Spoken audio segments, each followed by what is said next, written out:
হাজির হলেন, লক্ষ্য করলেন ওমর রাদিয়াল্লাহু তাআলা আনহু নবীজি শুয়ে আছেন একটা খেজুর পাতার চাটা এর মধ্যে, যেই চাটার মধ্যে কোনো চাদর নাই, যেই বালুশের মধ্যে মাথা মুবারক রেখে নবী ঘুমান, এই বালুশটাও ছিল খেজুর গাছের ছালের একটা বালিশ। মায়ার নবীর এই দৃশ্য দেখে হযরতে ওমর কান্না করে ফেললেন। মায়ার নবী ডেকে বলেন, ওমর তুমি কান্না করো কেন, কারণ কি? ওমর রাদিয়াল্লাহু তাআলা আনহু ডেকে বললেন, ইয়া রাসূলুল্লাহ, ইয়া হাবিবাল্লাহ, এই রোম এবং পারস্যের রাজারা মাত্র কয়দিনে দুনিয়ার অধিপতি, তাদের রাজস্ব আছে, তাদের মখমলের গালিচা আছে, কত আরাম আয়েশে তাদের দিন যাপন করতেছে।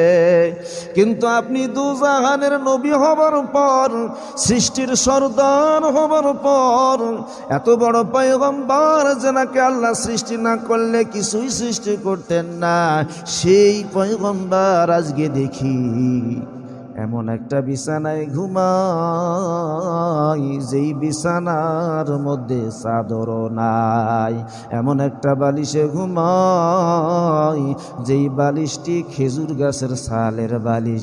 এই দৃশ্য দেখে আমি ওমর চোখের মধ্যে পানি ধরে রাখতে পারলাম না। আল্লাহর নবীজি ডেকে বলেন, ওমর,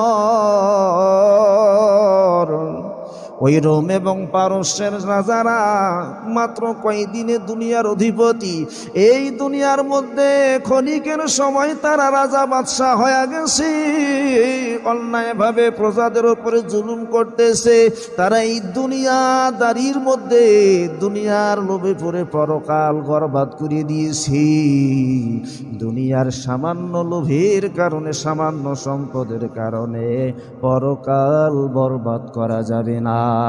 একই হাদিস হযরতে আব্দুল্লাহ ইবনে আব্বাস রাদিয়াল্লাহু তাআলা আনহু বলেন, আমি আব্বাস একদিন লক্ষ্য করলাম মায়ার নবীজি খেজুর পাতার চাটাইয়ের উপরে ঘুমায় আছে। আমি আব্দুল্লাহ ইবনে মাসউদ লক্ষ্য করলাম খেজুর পাতার দাগগুলো নবীজির শরীর মোবারকের মধ্যে লেগে গেছে। আমি নবীজিকে বললাম, ইয়া রাসূলুল্লাহ, আপনি যদি একটু অনুমতি দেন আপনার জন্য বিছানার ব্যবস্থা করে দেই। আল্লাহর নবী ডেকে বললেন, আব্দুল্লাহ ইবনে মাসউদ, আমি নবী এবং দুনিয়ার মধ্যে সম্পর্কটা হলো এমন, পথিক রাস্তা দিয়ে যায়, হঠাৎ